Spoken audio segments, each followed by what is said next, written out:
Hello folks, I'm quickly going to introduce you to the latest ImageJ plugin that I've written for segmenting and performing ratiometric fret analysis on images that we acquire. So this is a fairly standard image of an Arabidopsis root expressing the Abacus fret biosensor, and it's a 4-channel image. So you've got, like I say, you've got 4 different channels here. The first one is the donor. The second one is the acceptor fret channel. So this is the acceptor excited with the laser for the donor. The third channel is the acceptor true channel. So this is the acceptor excited with the laser for the acceptor. And the fourth channel is the transmitted light image, which just lets you know where you are exactly in the route. So I hope you can see that we've got a whole host of different nuclei at different positions and stuff. It's quite a nice image. Everything's nice and bright. So it should give a good segmentation. To run the plugin, you click Plugins, Segment and Fret Time Series version 6. Version 6 is the version I've given you at the moment. That obviously might change. Once you've done that, you will get 2 different boxes. This first one here is a preview segmentation. So this is with the default settings. It has segmented the image and then done a Z projection of that segmentation, and each of the nuclei will be labeled a different color. Some of them might end up the same color, but you can check if they're actually different or not by putting your mouse over them and looking at the value thing here. So this is nucleus 5, that's nucleus 1, 2, 17, 3, 15, etc. This preview will dynamically adjust dependent on the settings that you set in the box over here. The first setting is perhaps the most important. This is the channel that you're going to use for segmentation.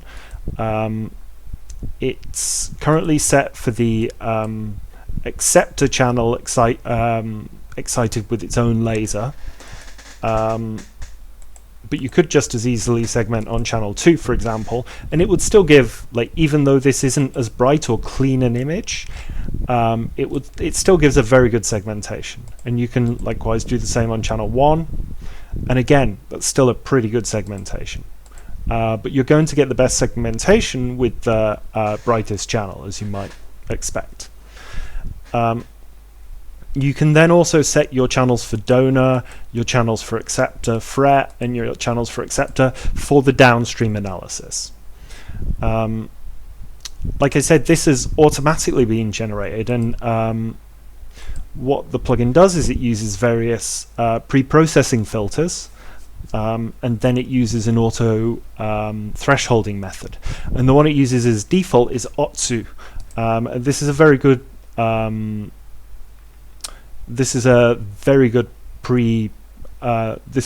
threshold method, where it takes the stack histogram, right, and it divides it up into foreground and background, and it picks a point for the threshold which minimizes the variance of both the foreground and the background. There are like I say, there are various different other ones, so you could use what is equivalent of the ImageJ default segmentation, or you could use Huang, and you see that one's not quite as good, etc. Like, there's loads of others. I would leave it on Otsu, and then if you can't get Otsu to work, then maybe think about the others or manual segmentation. The next option after that is the maximum intensity. So this image here is a 12-bit image, and that means there are values from 0 all the way up to 65535. But if a pixel is at that maximum intensity, do you really know that it's 1 brighter than 65534, or is it the equivalent of twice as bright or 10 times as bright as that other value. You just don't know because that pixel is saturated. So we want to exclude that maximum intensity from our downstream analysis. So there are options for 3 different intensities to exclude above, dependent on whether it's an 8-bit image, a 12-bit image, or a 16-bit image. And so because this is a 16-bit image, we're picking the highest one, which is 65534. So that's the maximum value that we'll accept. You've then got a few pre-processing filter steps. So there are 2 different filters that the software runs before it does the thresholding. The first one is a difference of Gaussian filter, and the second one is a top hat background subtraction filter. And the first one does blurring and background subtraction pretty much in the same step. The second one is a straight background subtraction filter. But they do like what these values are set on do have consequences on the final image. So the small dog sigma is essentially like the blur that you would apply to any any image before you did segmentation. So if we make this smaller, say 0.5, we'll see it live updates. You see that because the image is not as blurred, you're getting a lot more. You're not getting as smooth nuclei segmented, and you're getting a lot more like individual dots and things like that. But if we make this bigger, you'll see the dots. You see that you're getting bigger, smoother, more blurred nuclei. So we're going to set this back to 1, which is a pretty good starting point. The large dog sigma is the sigma for background, the background that you're subtracting that from. This just needs to be a fair whack bigger than this, and I would say you want something that is larger than the about half the size of your nucleus. So if your nucleus is about, if your nuclei are maybe 10 pixels across, maybe you'd set this to 10. Although I say half, yeah. If your nucleus is 10 pixels across, you might want to set it to 6 or 7. Likewise, there's a background subtraction filter that works similar to these things, and you can vary this one as well, but it dependent on the size of your nuclei. So have a play around with these settings if you need to, if the segmentation that you're getting isn't very good. But in general, you can probably, like for a root image like this, you can probably leave it on default. The last option is manually setting your threshold. So if you don't like the segmentation that you've got from Otsu, you can set the threshold yourself manually. So if we click this, you see at a threshold of 2000 we are getting more nuclei, but we're also like probably picking up a lot of junk there as well. So you might want to set this a bit higher, like say 7000, or if you go too high, you'll get fewer nuclei, and the ones that you do get, they'll be very likely to be true, but they're also like very small, and so you're losing data in a different way here.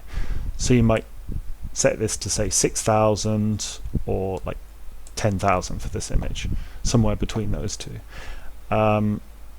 In general, though, it's probably preferable to use auto segmentation because it's less subject to variability than you are. Like it picks it based on the histogram rather than based on your eyes and what you think looks good. If you were going to use a manual threshold, I would recommend using a similar threshold for all of your images. Once you're happy with whatever segmentation you've got, you can click OK,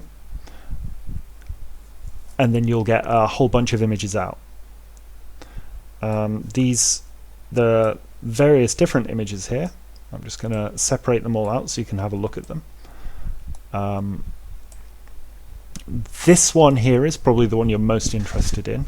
So this is an image, this is a Z projection of the emission ratios on a per nucleus basis. So you'll see each of these nuclei has a different FRET value. So this one, if you look up here, this one is actually 1.248. So the value that you see in the top right is 1,000 times what the true emission value is, the emission ratio is. But this is just a 2D projection. We actually segmented everything in 3D.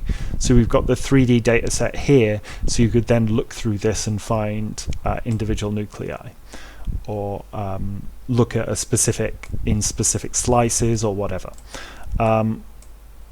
You have the threshold image, which looks a bit like this, but without the colors. So this was the threshold image that was used to generate the emission ratios. And then we also have the label map.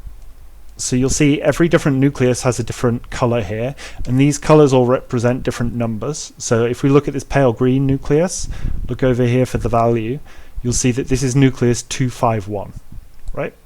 We get a results file here with a label in it, and that nucleus 251, that pale green one, equates to this one. And you can see this nucleus has donor emission of this, an acceptor FRET emission of this, an acceptor emission of this, and an emission ratio of this. You also get the volume and the XYZ position, and the pixel count and the time frame, because this works for time frames as well, for every nucleus in the file. And you can see that in this image we segmented 288 different nuclei.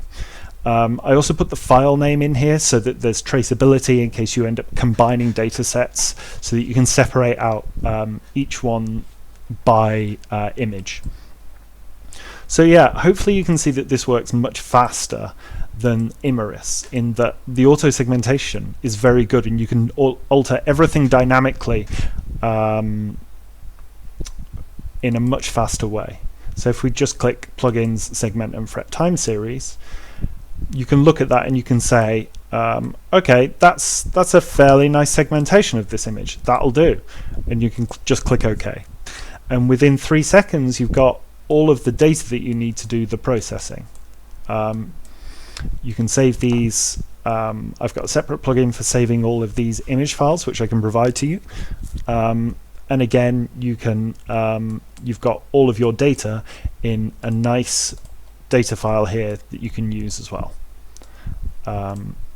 Yeah, so I would. I'm doing nearly all of my analysis this way now, because it's so much faster than using Imaris, and the data I think is probably just as good. I get the same trends and the same and